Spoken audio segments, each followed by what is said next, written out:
বন্ধুরা মিলে রাস্তার পাশে খোলা মাঠে ক্রিকেট খেলছিলাম। তখন বিজয় বলল, সৌরভ, তুই তো দেখি ব্যাটিং করতে পারিস না, তুই বোলিং কর। আসলে সত্যি আমি তেমন ব্যাটিং করতে পারি না, তবুও বললাম আরেকটা বল কর, এটাই লাস্ট চান্স। ওকে, আশিক বল কর।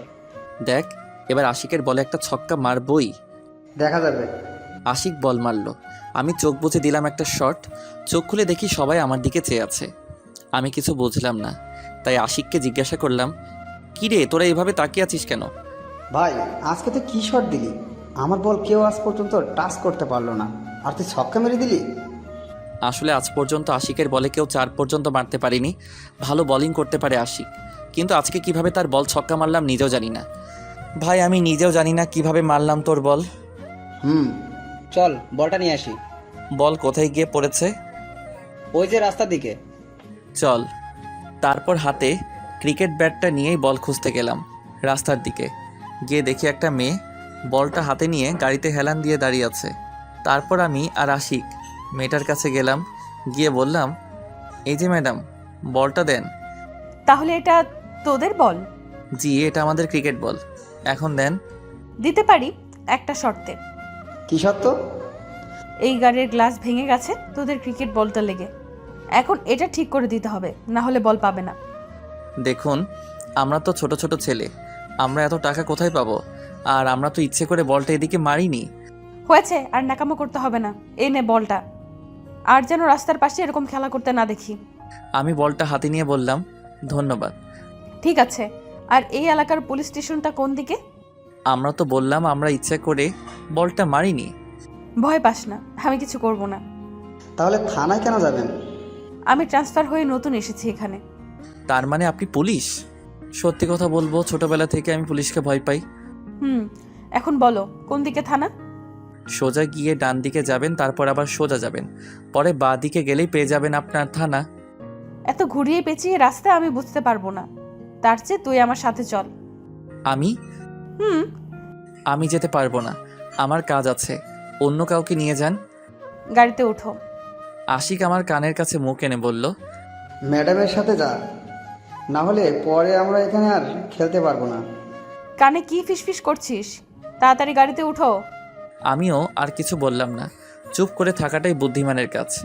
পুলিশদের বিশ্বাস নেই, কি না কি করে তাদের কথা না শুনলে, তাই চুপচাপ গাড়িতে উঠে পড়লাম। গাড়ি আপন গতিতে চলেছে, আমি মেয়েটার পাশে চুপচাপ বসে আছি, কোনো কথাই বলছি না। আর মেয়েটা গাড়ি ড্রাইভিং করছে। নীরবতা ভেঙে মেয়েটা আমাকে জিজ্ঞেস করলো, এখনো আমাকে ভয় পাচ্ছিস? না, তাহলে চুপচাপ বসে আছিস কেন? এমনি। আচ্ছা, তোর নাম কি? সৌরভ। আর আপনার? মায়া। আচ্ছা, তুই কোন ইয়ারে? মাস্টার্স কমপ্লিট করেছি, এখন বাড়িতেই থাকি। তোর পরিবারে কে কে থাকে? মা, বাবা, বোন আর আমি। ও। এভাবে গল্প করতে করতে থানায় এসে পৌঁছালাম। তারপর আমি গাড়ি থেকে নেমে নিজের বাসার উদ্দেশ্যে হাঁটা ধরলাম। তখন মায়া ডাক দিল আর বলল, আগামীকালকে থানায় আসিস। ঠিক আছে বলে চলে আসলাম সোজা বাসায়। দরজার সামনে এসে কলিং বেল বাজালাম। মা এসে দরজা খুলে দিল। ভিতরে গিয়ে সিঁড়ি দিয়ে রুমের দিকে যাব, তখন বাবা বলল, আজকাল তো দেখি মেয়েদের সাথে ভালোই ঘোরাফেরা হচ্ছে। তেমন কিছু না, আমাদের এলাকার থানায় নতুন এসেছে তো, তাই রাস্তা দেখানোর জন্য আমাকে নিয়ে গেছিল। যা, এখন ফ্রেশ হয়ে আই, একসাথে খাবার খাবো। ওকে বাবা। তারপর রুমে এসে ওয়াশরুম থেকে ফ্রেশ হয়ে এসে খাবার টেবিলে গিয়ে খাবার খেয়ে রুমে এসে একটু ঘুম দিলাম। ঘুম ভাঙলো সন্ধ্যায়। ঘুম থেকে উঠে ফ্রেশ হয়ে রাস্তায় হাঁটতে বেরোলাম। হাঁটতে হাঁটতে বন্ধুদের আড্ডাখানায় চলে এলাম। সেখানে কিছুক্ষণ বন্ধুদের সাথে আড্ডা দিয়ে বাসার দিকে হাঁটা ধরলাম। কিছুক্ষণ যাওয়ার পর দেখি বিকালের মেয়েটা মানে মায়া কয়েকটা ছেলেকে গাড়ির সাথে বেঁধে পেটাচ্ছে। আমি তো দেখে ভয় পেয়ে গেলাম। বিকেলবেলা যখন দেখছি তখন খুব শান্তভাবে কথা বলেছে।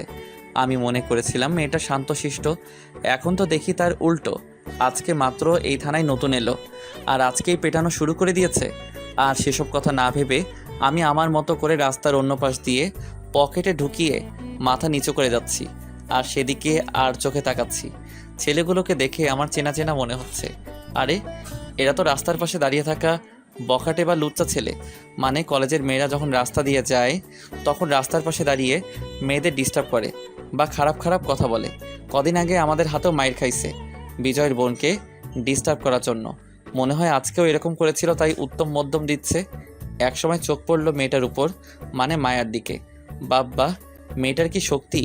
একজন পুরুষের শক্তির সমান হবে। ছেলেগুলোকে এমনভাবে পেটাচ্ছে মনে হচ্ছে হসপিটালে যাওয়া ছাড়া উপায় নেই। আর ছেলেগুলো ব্যথায় ছুটে বলছে, ম্যাডাম জীবনে আর এরকম কাজ করব না, এবারের মতো ক্ষমা করে দেন। এবারের মতো ক্ষমা করে দিব, কিন্তু এই এলাকায় যেন আর না দেখি। মায়া একজন কনস্টেবলকে ডেকে বলল, এদেরকে হসপিটালে নিয়ে যাও। তারপর কনস্টেবল ছেলেদের হাতে পায়ে বাঁধা রশি খুলে গাড়িতে উঠিয়ে হসপিটালে নিয়ে চলে গেল। এতক্ষণ দাঁড়িয়েছিলাম, যখন হাঁটা দিব কি জানি কি মনে করে মায়া এদিকে তাকালো আর আমাকে দেখতে পেয়ে ডাক দিল, এই তুই সৌরভ না? এদিকে আয়। আমি মায়ার কথা শুনে ভয় পেয়ে যেই দৌড় দিতে যাব, কিছু একটার সাথে বাড়ি খেয়ে মাটিতে পড়ে গেলাম।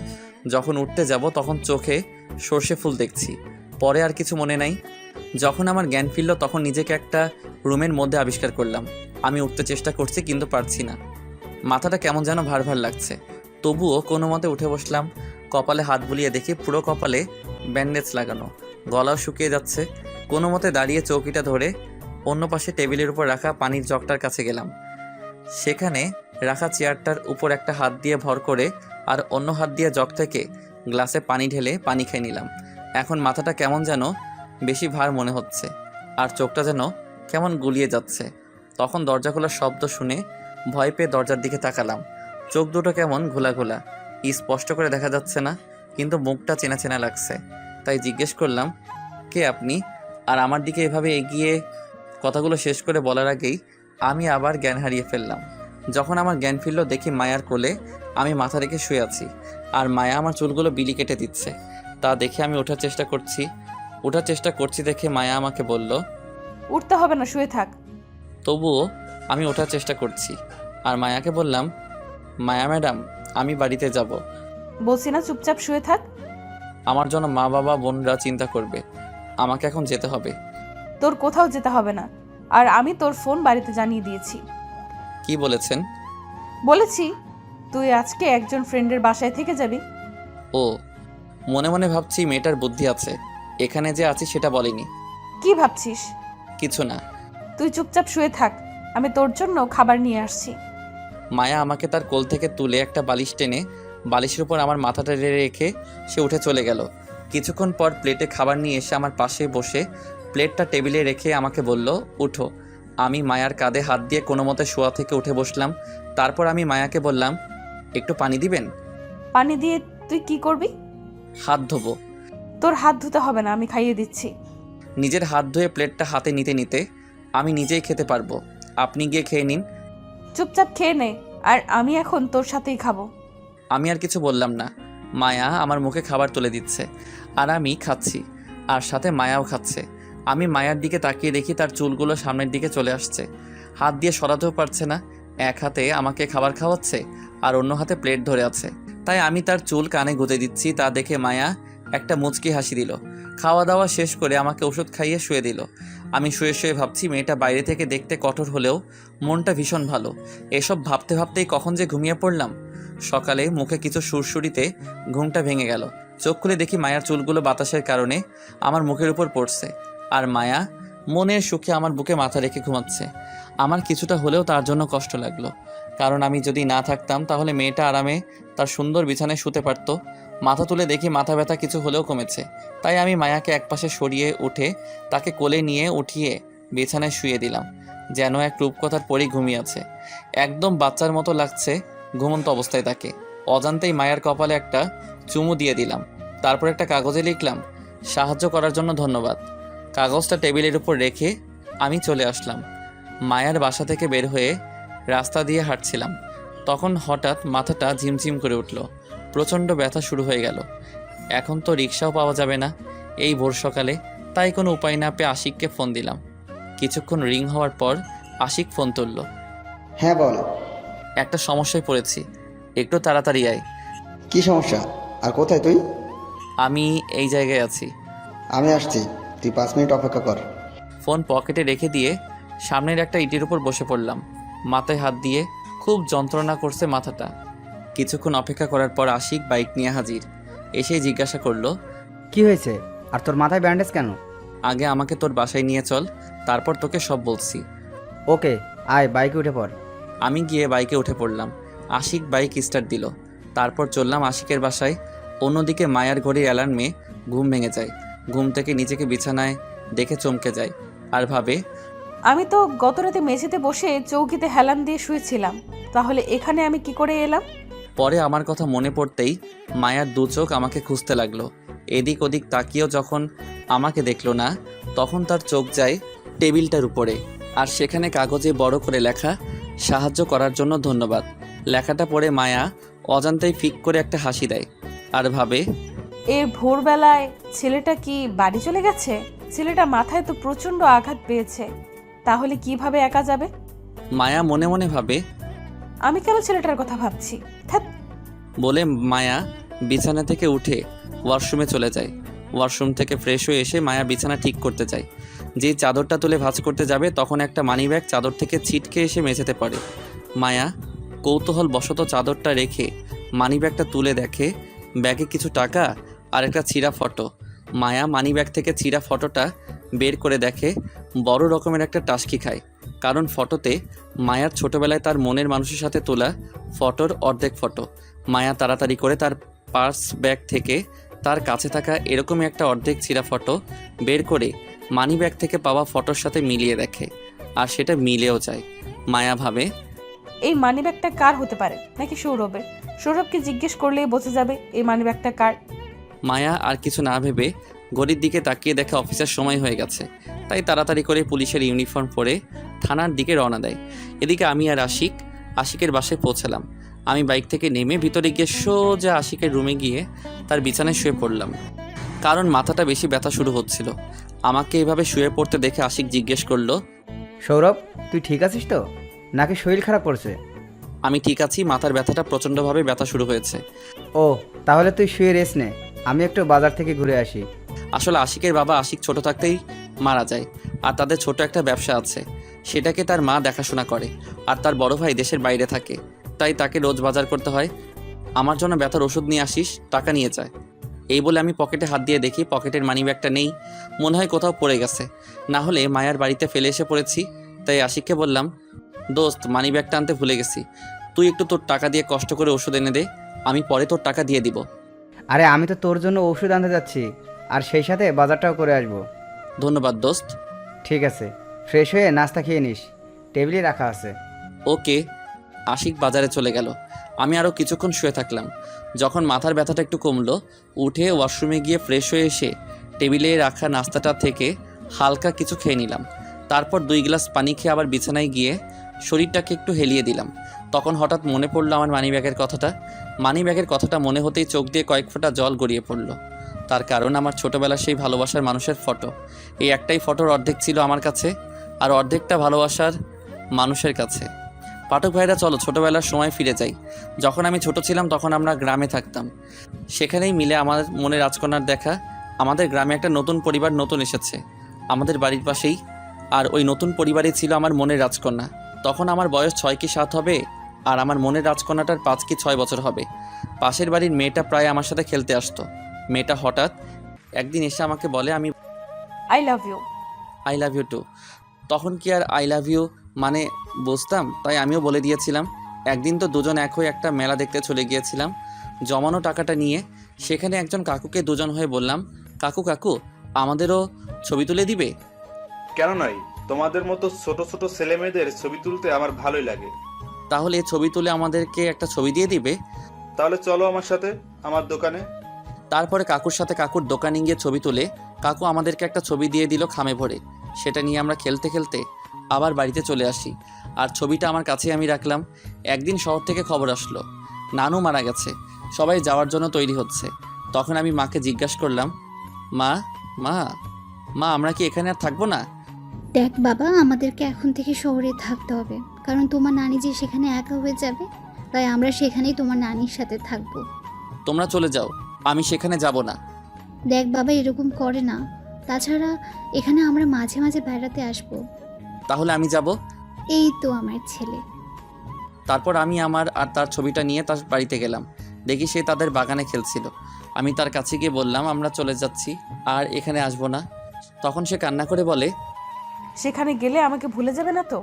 তার জন্য এই ছবির অর্ধেক তুমি রাখো আর অর্ধেক আমার কাছে থাকবে। তারপর ছবিটা ছিঁড়ে আমার ছবিটা তার কাছে আর তার ছবিটা আমার কাছে রাখলো। যখন আমরা শহরে চলে যাচ্ছিলাম তখন সে খুব কান্না করেছিল, আমিও করেছিলাম। যখন আমি বড় হতে লাগলাম বুঝতে পারতে লাগলাম তাকে আমি ভালোবেসে ফেলেছি। পরে যখন আমি বড় হয়ে তাকে নিতে গ্রামে আসলাম, এসে শুনি তারা নাকি এখান থেকে চলে গেছে। সেদিন আমি খুব কেঁদেছিলাম তার জন্য। তারপর থেকে আমি তার ছবি নিয়েই বেঁচে আছি। যাক, এখন বর্তমানে আসি। শুয়ে শুয়ে ছবিটার কথা ভাবছি আর চোখের জল ফেলছি। ছবিটা আমি হারিয়ে ফেললাম না তো? তখন মনে পড়লো মায়ার কথা। সেখানে মনে ছবিটা পড়েছে। আমাকে সেখানে তাড়াতাড়ি যেতে হবে। যেই উঠে দরজা খুলে সামনে তাকিয়ে আমি অবাক, কারণ দরজার সামনে মায়া দাঁড়িয়ে আছে আর মায়ার পিছনে দেখি আশিক দাঁড়িয়ে আছে। আমি মায়াকে জিজ্ঞেস করলাম, ম্যাডাম আপনি এখানে? তুই চলে আসবি কেন এত সকালে? আর আমাকে বলার প্রয়োজন মনে করলি না? আপনি ঘুমাচ্ছিলেন তাই আর ডাকিনি। তুই দরজায় দাঁড়িয়ে আছিস কেন? ভেতরে যেতে দিবি না? ও, আমি তো ভুলেই গেছিলাম। মায়া রুমের ভিতরে গিয়ে একটা চেয়ারে বসে আর আমি আশিককে গিয়ে আস্তে করে জিজ্ঞেস করি, কোথা থেকে নিয়ে আসলি?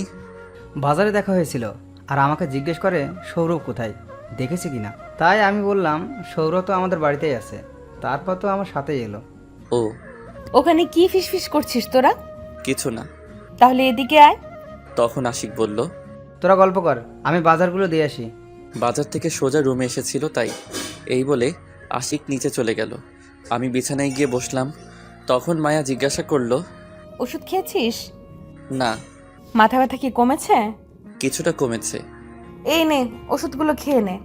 মিথ্যে বললাম, অথচ ব্যথা এখনও আছে। তার পার্শ্ব ব্যাগ থেকে কিছু ট্যাবলেট বের করে আমার হাতে দিতে দিতে আমিও কিছু বললাম না, কারণ মাথা ব্যথাটা বেড়েই চলেছে। তাই ট্যাবলেটগুলো নিয়ে খেয়ে নিলাম। তারপর মায়াকে বললাম, ধন্যবাদ কিসের জন্য? এত কিছু সাহায্য করার জন্য। আর এই নাও মানি ব্যাগ। পার্স থেকে বের করে আমার হাতে দিয়ে, কোথায় পেলেন এটা? আমার বাড়িতে তোর পকেট থেকে পড়ে গিয়েছিল মনে হয়, তাই দিতে এলাম। জানেন, এই মানি ব্যাগটাই আমি খুঁজতে যাচ্ছিলাম, আপনারা তার আগে চলে এলেন। তা কি আছে এই মানি ব্যাগে যে এই হারিয়ে যাওয়া ব্যাগটা খুঁজেছিস? আমার ছোটবেলার ভালোবাসা। এই মানি ব্যাগে আমার মনে রাজকন্যার ছবি আছে, কিন্তু সে ছোটবেলায় হারিয়ে গিয়েছে। তাই তার এই ছবিটা নিয়েই বেঁচে আছি। আমি তো তোমার মনের রাজকন্যা। কিছু বললেন? কিছু না। তাহলে এখন আমি যাই, থানায় যেতে হবে তো। আর তোর নাম্বারটা দে। ফোন নাম্বার দিয়ে কি করবেন? রাতে ফোন দিব। ও, এই নেন 0194। তারপর মায়া চলে গেল আর আমি একটু ঘুমানোর চেষ্টা করছি। কি করব, মাথা ব্যথায় ঘুমিয়ে আসছে না। কিছুক্ষণ পর আশিক রুমে এলো আর বলল, আঙ্কেল আন্টি ফোন করেছিল। কি বলেছি পরে? বলেছি সৌরভ আমার বাসায় আছে আর বিকেলে বাড়ি চলে যাবে। খুব ভালো করেছিস। আর মেয়েটা কেন এসেছিল? আমি তারপর আশিককে শুরু থেকে শেষ পর্যন্ত বললাম। এসব শুনে আশিক আমার দিকে হা করে তাকিয়ে আছে। এইভাবে তাকিয়ে থাকিস না, মুখে মাছি ঢুকে যাবে। এসব কিছু হয়ে গেল আর আমাকে কিছু বললি না? সময় পাইনি। এখন একটু রেস্ট নে, বিকেলে চলে যাবি নে। আচ্ছা। তারপর আমি ওষুধ খেয়ে শুয়ে পড়লাম। ঘুম ভাঙলো আশিকের ডাকে। সৌরভ, এই সৌরভ, উঠে পড়, অনেক বেলা হলো, খাবার খেয়ে নে। আমি উঠে ফ্রেশ হয়ে খাবার খেয়ে নিলাম। মাথাটার ব্যথা কমে গেছে এখন। তাই আশিককে বললাম, দোস্ত তুই না থাকলে কী যে হতো। থ্যাঙ্কস দোস্ত। কমেছে মাথা ব্যথাটা? কমে গেছে দোস্ত, এখন বাড়ি চলে যাই, পরে আবার মা বাবারা আমার জন্য চিন্তা করবে। চল, আমি তোকে বাইকে করে বাসায় দিয়ে আসি। ঠিক আছে। তারপর আমি আশিকের সাথে বাইকে করে বাসায় চলে এলাম। আমি বাইক থেকে নেমে আশিককে বললাম, ভিতরে আয়, চা খেয়ে যাবি? না দোস্ত, আজকে থাক, অন্য একদিন আসবো, তুই এখন রেস্ট নে।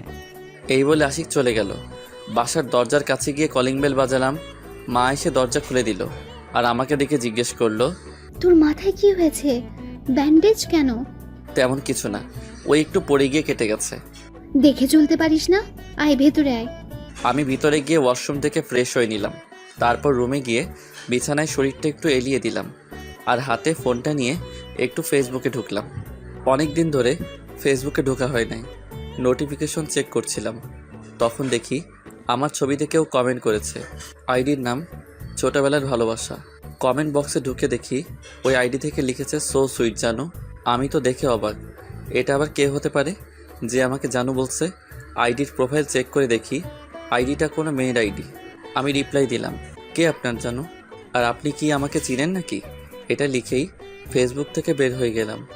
শুয়ে শুয়ে ছোটবেলার আমার মনের রাজকন্যার ছবিটা মানিব্যাগ থেকে বের করে দেখছিলাম। তখন মা আমার রুমে এসে বলল, খেতে আয়। আমি ছবিটা হাতে নিয়ে বললাম, মা আমি আশিকদের ওখানে খেয়ে এসেছি। ও, আরেকটা কথা, সন্ধ্যে একটু বাজারে যেতে পারবি? তুমি বাজারের লিস্টটা রেডি করে রেখো। ওকে। তারপর মা চলে গেল। আমি আবার আমার মনের রাজকন্যাটার ছবির দিকে তাকিয়ে ভাবছি, কোথায় হারিয়ে গেলে তুমি? তোমাকে আমি কিভাবে খুঁজবো? এসব ভাবতেই চোখ থেকে কয়েক ফোঁটা জল গড়িয়ে পড়ল। তখন পাশে থাকা ফোনটা বেজে উঠল। ফোনটা তুলে দেখে অচেনা নাম্বার, তাই রিসিভ করলাম না। বারবার কল করছে, তাই বাধ্য হয়ে কলটা রিসিভ করলাম। হ্যালো সৌরভ, জি, আপনি কে? আর আমাকে কিভাবে চেনেন? আমি মায়া। এবার চিনতে পারছিস? কেন ফোন করেছেন? কি করছিস এখন? শুয়ে আছি। আপনি? এখনো থানায় আছি। ভাত খেয়েছিস? আপনি? আর শোন, আগামীকাল সকালে থানায় আসিস। কেন? আমি কি কিছু করেছি? না, তোকে একটু দরকার আছে। ঠিক আছে। এই বলে ফোনটা কেটে দিলাম। তারপর হাতে থাকা ছবিটা আমার মানিব্যাগে রেখে বিছানা থেকে উঠে ফ্রেশ হয়ে ড্রয়িং রুমে গেলাম। দেখি মা একা বসে বসে টিভি দেখছে। আমি মাকে জিজ্ঞাসা করলাম, মা বাবা কোথাও গেছে নাকি? মনে হয় পাশের বাড়িতে গেছে কিছু বই আনার জন্য। ও, মা একটু খাবার বেড়ে দাও তো, খিদা লাগতেছে। তুই বস, আমি খাবার নিয়ে আসছি। মা বসা থেকে উঠে খাবার টেবিলে গিয়ে প্লেটে খাবার বেড়ে আনলো। আমার পাশে বসে আমার মুখের দিকে খাবার তুলে বলল, খেয়ে নে। আমিও ভালো ছেলের মতো খেতে লাগলাম। মা ভাত খাওয়াচ্ছে আর আমি খাচ্ছি। আসলে জানেন পাঠক ভাইরা, মায়ের মতো করে কেউ আপনাকে ভালোবাসবে না। সব সময় সন্তানের ভালো মন্দ সব দিক থেকেই খেয়াল রাখে। আপনি যখন কোনো গোপন কিছু মায়ের সামনে লুকাবেন, মা ঠিক সেটা বুঝে ফেলবে। আর আপনার চেহারা দেখে বুঝে ফেলবে আপনি কষ্টে আছেন নাকি ভালো। শুধু মায়েরাই বুঝে সন্তানদের কষ্ট। এর জন্যই বলি, মায়েদের মন সবার থেকে আলাদা। যাক, এবার গল্পে আসি। আমার চোখ দিয়ে জল গড়িয়ে পড়ল।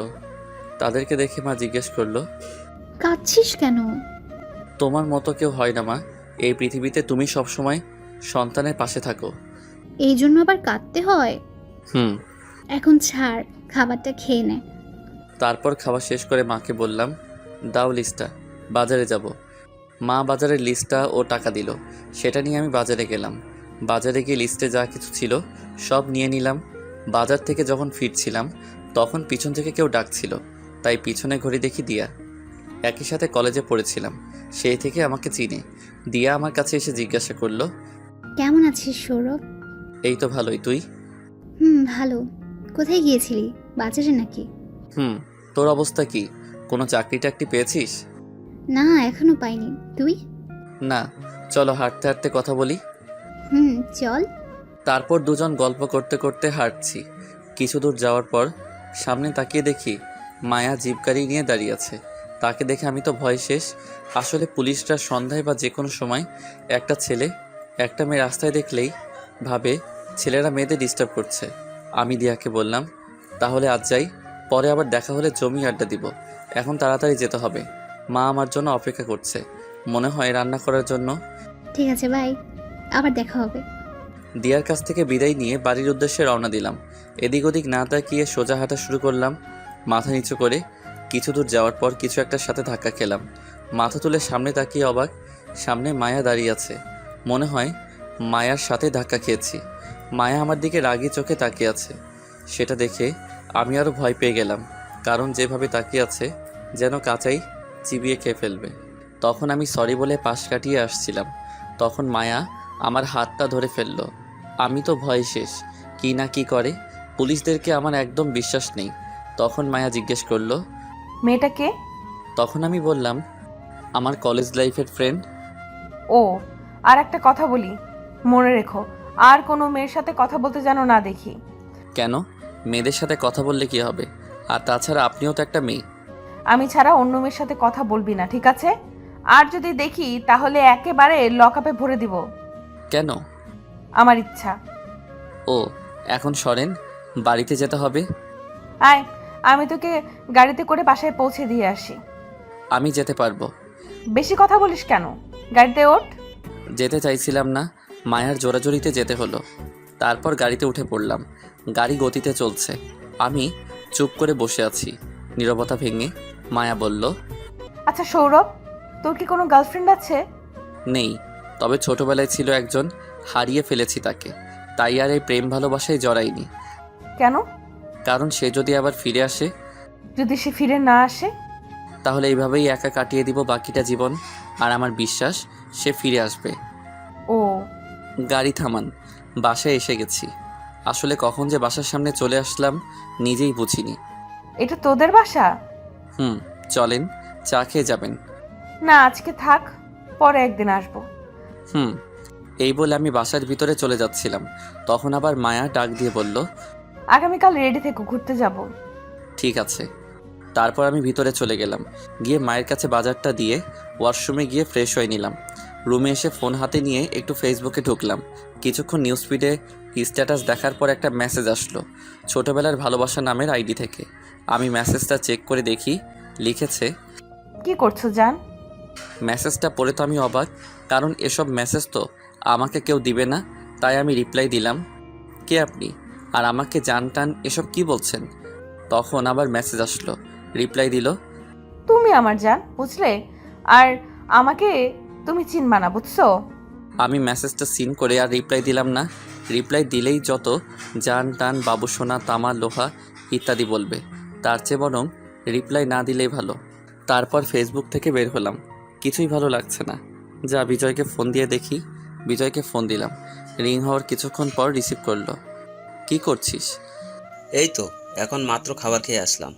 তুই কি করছিস? এই তো শুয়ে আছি। শোন, আগামীকালকে জনি মামার দোকানে চলে আসিস, কথা আছে। ঠিক আছে, আশিকদেরও বলে দিস। Okay, good night. To you. ফোনটা রেখে একটা রবীন্দ্রনাথের গল্পের বই পড়ছিলাম। মা এসে খাওয়ার জন্য ডেকে গেল। আমি বিছানা থেকে উঠে ডাইনিং টেবিলে গেলাম, দেখি আজকে পোলাও করেছে। আহা কি শান্তি, আজকে পেট ভরে খাবো। এই যে পাঠকরা, আমাকে পেটুক ভাববেন না, খেতে চাইলে চলে আসেন। ও, আপনারা তো আমার বাসার ঠিকানা জানেন না। ঠিক আছে, কোনো ব্যাপার না, এখন তো ডিজিটাল যুগ, আমি আপনাদের জন্য বিকাশে পাঠিয়ে দিব, কেমন? আম্মু, আজকে পোলাও রান্না করেছো? সাথে গরুর মাংস। মা, আমার তো গন্ধগুলো শুকেই জিভে জল চলে আসছে, তাড়াতাড়ি দাও। দেখ পাগল ছেলের কারবার, হাত ধুয়ে নে, আমি খাবার বেড়ে দিচ্ছি। আমি হাত ধুয়ে নিলাম। আমি মাকে জিজ্ঞেস করলাম, মা, বাবা কোথায়? আজকে একসাথে খাবো।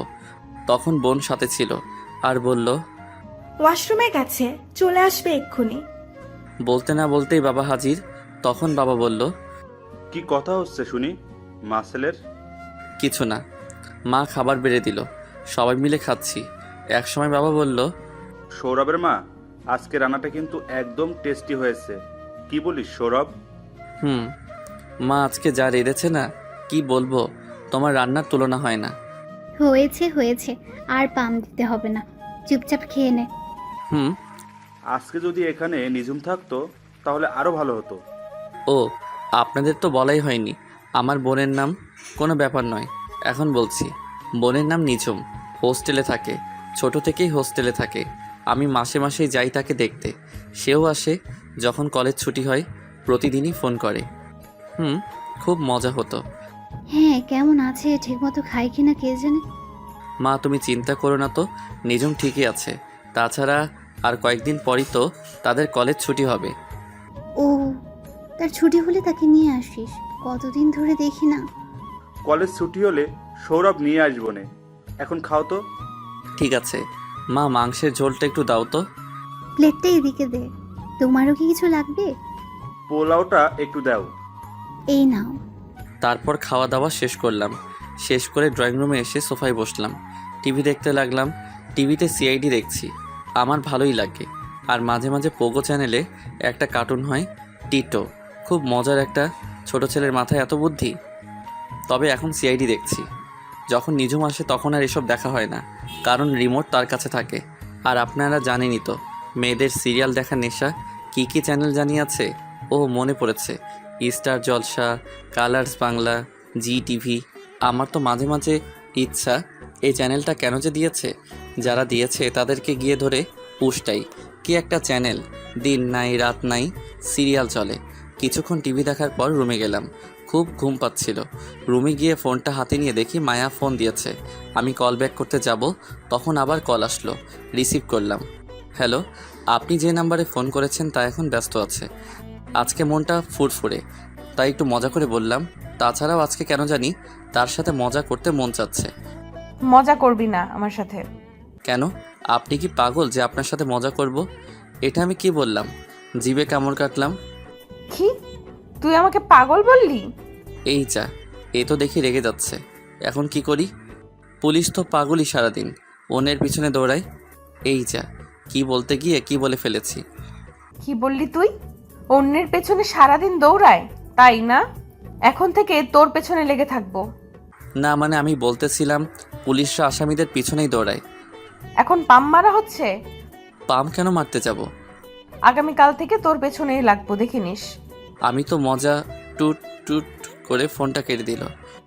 একরাশ ভয় নিয়ে শুয়ে পড়লাম, কারণ যেভাবে রেগে কথা বলছে, আগামীকাল কি না কি করে। আগামীকাল সত্যি কি আমার পিছনে লাগবে? যদি লাগে আমার তো জীবনটাই তামা তামা হয়ে যাবে। এসব ভাবতে ভাবতে ঘুমিয়ে পড়লাম। সকালে মায়ের ডাকে ঘুম ভেঙে গেল। ঘুম থেকে উঠে ফ্রেশ হয়ে হালকা কিছু নাস্তা করে বিজয়ের সাথে দেখা করতে গেলাম। বাসা থেকে বের হয়ে রাস্তা দিয়ে যাচ্ছি, তখন দেখি মায়া জিপ নিয়ে দাঁড়িয়ে আছে। আমি দেখেও না দেখার মতো করে চলে আসলাম। কিছু দূর যাওয়ার পর পিছনে তাকিয়ে দেখি মায়া জিপ নিয়ে আমার পিছনেই আসছে। মনে মনে ভাবছি, সত্যি মনে হয় আমার পিছনে লাগছে। গতকাল কেন যে ওই কথা বলতে গেলাম, শালা এখন নিজের কথাই নিজে ফেঁসে গেছি। আমি সেদিকে পাত্তা না দিয়ে আমার গন্তব্যের দিকে এগিয়ে চলছি। আমি বিজয়ের দেওয়ার ঠিকানায় গেলাম, দেখি আশিকরাও এসেছে। আমি তাদের জিজ্ঞেস করলাম, কি কেন ডেকেছি সেখানে? না মানে তোদের একটু হেল্প দরকার, তাই তোদের এখানে ডেকেছি। কিসের জন্য হেল্প লাগবে তোর আবার? নাকি কোনো সমস্যায় পড়েছিস? না তেমন কিছু না, শুধু ওই আর কি। কি ওই ওই করছিস, ভালো করে বল। না মানে আমি একটা মেয়েকে ভালোবাসি, কিন্তু মেয়েটা জানে না, তো তাকে কিভাবে আমার ভালোবাসার কথা বলবো। আরে মামা, তুই আবার কোন মেয়ে প্রেমে পড়লি? ওই যে আমাদের কলেজের প্রিন্সিপালের মেয়ে আছে না, সে। আরে তুই প্রিয়ার কথা বলছিস? হুম। আর কোনো মেয়ে পেলি না তুই? তাকেই তোর পছন্দ হলো? আসলে মেয়েটা আমাদের সাথেই পড়তো একই কলেজে। আর একটা বিষয়, মেয়েটা প্রিন্সিপালের মেয়ে।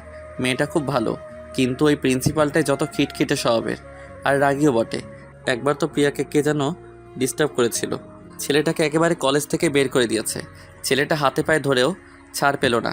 যাক, সেসব কথা পরে গল্পে আসি। মনে হয় বেচারা মরা শখ হয়েছে। এই বলে সবাই হেসে দিল। আমি বললাম, এই তোরা থাম, কিভাবে বিজয়কে হেল্প করা যায় চিন্তা কর। আমার কথা শুনে সবাই চুপ হয়ে গেল। তখন আশিক বলল, আমার মাথায় একটা বুদ্ধি এসেছে। কি? বলে ফেল দেখি। যখন প্রিয়া এই রাস্তা দিয়ে যায় তখন সামনে গিয়ে বলে দিবি, আমি তোকে ভালোবাসি। আইডিয়াটা কেমন দিলাম? ভালোই দিয়েছিস। হঠাৎ চোখ গেল রাস্তার দিকে, দেখি প্রিয়া আর তার বান্ধবীদের সাথে কোথায় যেন যাচ্ছে। তা দেখে আমি বিজয়কে বললাম, বিজয় দেখ সামনে। কি? প্রিয়া। কোথায়? ওই যে সামনে। তারপর বিজয় সামনে তাকিয়ে প্রিয়াকে দেখে, তারপর আমাকে বলে, সৌরভ গিয়ে বলে দে না আমি যে তাকে ভালোবাসি। তুই ভালোবাসিস আর আমি গিয়ে বলবো আমি পারবো না, তুই যা। জানা দোস্ত, তুই যা চাইবি তাই দিব, প্লিজ দোস্ত। ঠিক আছে, কিন্তু যা চাইবো দিতে হবে কিন্তু। ওকে। তারপর আমি প্রিয়ার কাছে গেলাম। আমাকে দেখে প্রিয়া জিজ্ঞেস করলো, আরে শৌফিক, কেমন আছিস? ভালোই, তুই? ভালো। কোথাও যাচ্ছিস নাকি? বান্ধবীদের সাথে একটু ঘুরতে বেরিয়েছি। ও প্রিয়া, তোর সাথে কিছু কথা ছিল, একটু সাইডে আয় তো। তার বান্ধবীদের থেকে কিছু দূরে এসে বলল, কি বলবি বল। আসলে হয়েছে কি, বিজয় নাকি তোকে ভালোবাসে। এই কথাটা বিজয় বলতে বলল, তাই তোকে বললাম। তাই নাকি? সে কোথায়? ওইদিকে। এই, তোরা এখানে একটু থাক, আমি আসছি। তারপর আমাকে সাথে নিয়ে বিজয়ের কাছে গেল। রাস্তা পার হওয়ার সময় কিছু দূরে দেখি মায়া গাড়ি নিয়ে দাঁড়িয়ে আছে, আর আমার দিকে রাগি চোখে তাকিয়ে আছে। কি জানি কেন এরকমভাবে তাকিয়ে আছে কে জানে। অবশেষে রাস্তা পার হলাম। প্রিয়া বিজয়ের কাছে গিয়ে একটা ঠাস করে চড় মারল। আমরা তো দেখে অবাক, কেন চড় মারল আর এদিকে বেচারা বিজয় গালে হাত দিয়ে প্রিয়াকে জিজ্ঞেস করলো, মারলে কেন? কেন বাবু, ভালো লাগেনি? না। ওই শালা, তুই আমাকে ভালোবাসিস, তুই নিজে না গিয়ে অন্যকে পাঠাস কেন? তো কি করব, তোর বাবার ভয়েই তো বলতে পারি নাই। ভয় পেলে আমাকে ভালোবাসতে পারবি? না। এবার আমাকে প্রপোজ কর দেখি। প্রিয়ার কথা শুনে বিজয় অবাক হয়ে বলল, তার মানে তুমি আমাকে ভালোবাসো? কলেজ থেকেই। তাহলে বলনি কেন? হারানোর ভয়ে বলিনি, যদি তুমি না বলে দিতে। তাই? এবার আমাকে প্রপোজ করো। তারপর বিজয় হাঁটু গেড়ে প্রিয়াকে প্রপোজ করে। প্রিয়াও বিজয়ের হাত ধরে তুলে জড়িয়ে ধরে। তখনই প্রিয়ার বান্ধবীরা এসে বলে, আমরাও এখানে আছি কিন্তু। এই বিজয়, এখন কিন্তু যা চাইবো তাই দিতে হবে। কি চাস বল? বেশি কিছু না, ওই পোলাও আর বিরিয়ানি খাওয়ালেই হবে সবাইকে। তাহলে আগামীকাল সকালে চলে আসিস আশিকদের নিয়ে আমার বাড়িতে। আন্টি রান্না কতদিন ধরে খাই না। ঠিক বলেছিস। তখন প্রিয়ার এক বান্ধবী এসে বলল, হ্যালো, হাই, আমি নীলা। আমি সৌরভ। আচ্ছা, আপনার কি কোনো গার্লফ্রেন্ড আছে? নেই। তাহলে তো আমারও হয়েই গেল। মানে এখন আমি আপনার সাথে প্রেম করব, তাই। কী সব বলছেন? আপনার মাথা ঠিক আছে? একদম ঠিক আছে। নীলার সাথে কথা বলছিলাম। তখন প্রিয়া বলল, চলো সবাই, আজকে তোদের জন্য ফুচকা খাওয়াবো। তারপর সবাই চলে গেল ফুচকার দোকানে। তারপর নীলাকে কিছু বলিনি। তখন আমি রাস্তার ওপাশে তাকিয়ে দেখি মায়া দাঁড়িয়ে আছে। তা দেখে তাদেরকে বললাম, তোরা যা, আমার কাজ আছে একটু। তোর আবার এ সময় কি কাজ? আমি আশিকের কানের কাছে গিয়ে বললাম, রাস্তার ওপাশে দেখ কে আছে। আশিক আমার কথা শুনে তাকিয়ে দেখে মায়া পুলিশ ড্রেসে দাঁড়িয়ে আছে। পরে আশিক জিজ্ঞেস করে, মেয়েটা কি পুলিশ? আর সকাল থেকে আমাকে ফলো করেছে। এই, তুই কাউকে বলিসনি তো আবার? আরে না। তাহলে তোর পিছনে লেগে আছে কেন সকাল থেকে? তারপর আমি গতকাল রাতের ঘটনাটা বললাম। তা শুনে আশিক বলল, তোকে মনে হয় ম্যাডাম ভালোবেসে ফেলেছে। আমাকে? তা নয় তো কি, যেভাবে তোর পিছনে লাগছে তা দেখে তো আমার তাই মনে হয়। যা গিয়ে জিজ্ঞেস কর কি জন্য এখানে এসেছে। ঠিক আছে, তোরা যেতে থাক তাহলে। ওকে। তাদেরকে পাঠিয়ে দিয়ে আমি মায়ার কাছে গেলাম। গিয়ে জিজ্ঞেস করলাম, এই যে আপনি আমার পিছনে লাগছেন কেন? গতকাল রাতে তুমিই তো বলছিলা পুলিশরা শুধু শুধু মানুষের পেছনে দৌড়ায়, তাই আজ থেকে তোমার পেছনে লেগেছি। আচ্ছা, আপনি কি আমাকে ভালো টালোবাসেন নাকি? তা বলতেও পারো, কিন্তু কেন? না মানে আপনি তুই থেকে তুমিতে চলে গেলেন তাই। আর শুনেন, আমি কিন্তু আপনাকে ভালোবাসতে পারবো না। কেন? কারণ আমার ছোটবেলার ভালোবাসা এখনো আছে। হারিয়ে গেলেও আমার বিশ্বাস সে ফিরে আসবে। তোমার সামনেই তো দাঁড়িয়ে আছে। কিছু বললেন? না, কিছু না। ও, তাহলে এখন যাই। এই বলে চলে যাচ্ছিলাম। তখন মায়া বলে উঠল, কোথায় যাচ্ছ? নাকি ওই ডাইনি মেটার কাছে যাবে? কেন, কোনো সমস্যা আছে আপনার? হ্যাঁ, আমার অনেক সমস্যা, কারণ আমি তোমাকে ভালোবাসি। কখন থেকে? যেদিন তুমি মাথায় আঘাত পেয়েছিলে সেদিন থেকেই। ও, তোমাকেও আমাকে ভালোবাসতে হবে। পারবো না। কি বললাম? কই কিছু না তো। এখন চলো। কোথায়? প্রেম করতে। আমি যাব না। তোমাকে যেতেই হবে। এই বলে আমাকে টেনে গাড়িতে উঠালো। আমি আর কিছু বললাম না। যেভাবে রেগে আছে এখন। মায়া গাড়ি চালাচ্ছে আর আমি চুপ করে বসে আছি। কিছু দূর যাওয়ার পর মায়া গাড়িটা পার্কের সামনে থামালো। মায়া গাড়ি থেকে নেমে বলল, নামো। আমিও চুপচাপ গাড়ি থেকে নেমে পড়লাম। তারপর দুজনে পার্কের ভিতরে গেলাম। পার্কের ভিতরে গিয়ে একটা বেঞ্চে বসলাম। চুপচাপ বসে আছি। আমি আশেপাশে তাকিয়ে দেখি একজন আরেকজনকে কিস করছে। তা দেখে আমি বুঝে গেলাম এটা প্রেম করার জায়গা। কিছুক্ষণ পর মায়া নরম সুরে বলল, সৌরভ, তুমি কি আমাকে সত্যিই ভালোবাসতে পারবে না? না। কেন? নাকি তোমার ছোটবেলার ভালোবাসাকে ভুলতে পারছো না? ধরে নাও তোমার ভালোবাসা এসে গেছে। মানে? আমি জানি তোমার ছোটবেলার ভালোবাসা কে, যার ছবি আজও তুমি মানি ব্যাগে নিয়ে ঘুরো। কি ঠিক বললাম তো? মায়ের কথা শুনে আমি অবাক হয়ে গেলাম, কারণ সে কিভাবে জানলো এসব বিষয়ে। তাই অবাক হয়ে মায়াকে জিজ্ঞাসা করলাম, আপনি এসব জানেন কিভাবে? তাছাড়া তোমার ছোটবেলার সবকিছুই আমি জানি। মানে তুমি ছোটবেলার একটা মেয়েকে খুব ভালোবাসো, তার জন্য এতদিন ধরে অপেক্ষা করছো। তা আপনি কি করে জানলেন? কারণ মেয়েটা আমার বাড়িতেই আছে। তাড়াতাড়ি চলেন, আসলে প্রিয় মানুষটাকে দেখতে মনটা খুবই ছটফট করছে। কোথায়? আপনার বাড়িতে। ও চলো। তারপর মায়ের সাথে করে পার্ক থেকে মায়ার বাড়িতে চললাম। মায়ার বাড়িতে পৌঁছে আমি গাড়ি থেকে নেমে তাড়াতাড়ি মায়ার বাসার ভিতরে গেলাম। আমার এরকম করা দেখে মায়া জিজ্ঞাসা করলো, তুমি এমন করছো কেন? কারণ তাকে অনেকদিন পর দেখবো তো তাই। আর তর সইছে না। কোথায় সে? তোমার পাশেই তো দাঁড়িয়ে আছে। আমি মায়াকে আবার জিজ্ঞেস করলাম, কোথায় সে? আছে। তারপর মায়া তার ঘরের দরজা খুলে, আর আমি ভিতরে গিয়ে কাউকে দেখতে না পেয়ে মায়াকে জিজ্ঞাসা করি, ঘরে তো কেউ নেই, কোথায় আছে সে? কেন, আমি তো আছি। মানে আমি তোমার ভালোবাসা। আপনি? আমি। কেন বিশ্বাস হচ্ছে না? না। তাহলে তোমার মানিব্যাগটা দাও। কেন? দিতে বলছি, দাও। আমিও আর কিছু বললাম না, পকেট থেকে বের করে দিয়ে দিলাম। মায়া মানিব্যাগটা নিয়ে ব্যাগ থেকে সেই ছবিটা বের করলো। তা দেখে আমি বললাম, এটা আমাকে দিয়ে দিন। মায়া চুপ করে আছে। মায়া তার পার্স থেকে আরেকটা ছবি বের করে, সেটা দেখে তো আমি চমকে যাই, কারণ আমার কাছে যে ছিঁড়া ছবিটা ছিল সেটা তার অর্ধেক। আমি মায়াকে জিজ্ঞাসা করলাম, এই ছবিটা আপনি কোথায় পেয়েছেন? ছোটবেলা থেকেই আমার কাছে ছিল। আর এই ছবিটা তুমি কোথায় পেয়েছো? আমার মানিব্যাগে যে ছবিটা ছিল সেটা দেখিয়ে। কেন? আর এই ছবিতে আমার ছোটবেলার ছবি? মায়া আর কিছু না বলে সোজা এসে আমাকে জড়িয়ে ধরলো। আমি তো অবাকের পর অবাক হচ্ছি, কেন এমন করছে মায়া? আর ছবিটার অর্ধেক অংশটাও তার কাছে। তাহলে কি মায়া আমার? না, আর কিছু ভাবতে পারছি না। এদিকে মায়া আমাকে জড়িয়ে ধরে আছে।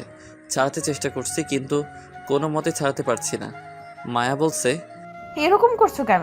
জানো তোমার জন্য আমি কতটা অপেক্ষা করেছি? আর নয়। কী সব বলছেন? ঠিকই বলছি। আর তুমি মনে হয় আমাকে এখনো বিশ্বাস করতে পারছো না। হুম। তাহলে এই দেখো। আমাকে ছেড়ে দিয়ে তার শার্টের হাতা তুলে আমাকে দেখিয়ে, আমি তো দেখে বিশ্বাসই করতে পারছি না। এটা কি করে সম্ভব? তার হাতে এই অক্ষরের একটা ট্যাটু আঁকা। তা দেখে আমি বুঝে গেলাম এটা সেই মানুষটাই। যখন আমরা ছোটোবেলায় স্কুলে যেতাম তখন বড় ভাইদের হাতের ট্যাটু দেখে আমাদেরও ইচ্ছা হয়েছিল হাতে ট্যাটু আঁকতে। তারপর একদিন আমরা এক বড় ভাইয়ের কাছে গিয়ে হাতে ট্যাটু লিখে আঁকি। আমার নামের প্রথম অক্ষর এস তার হাতে, আর তার নামের এম অক্ষর আমার হাতে আঁকি। যাক, এখন বর্তমানে আসি। আমি মায়াকে কিছু বলার আগেই মায়া বলে উঠল, তোমার হাতেও কিন্তু এম অক্ষরের ট্যাটু আছে।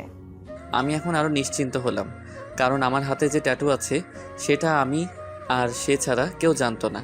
আমি কোনো কথা না বলে মায়াকে গিয়ে জড়িয়ে ধরে কান্না করে দিলাম।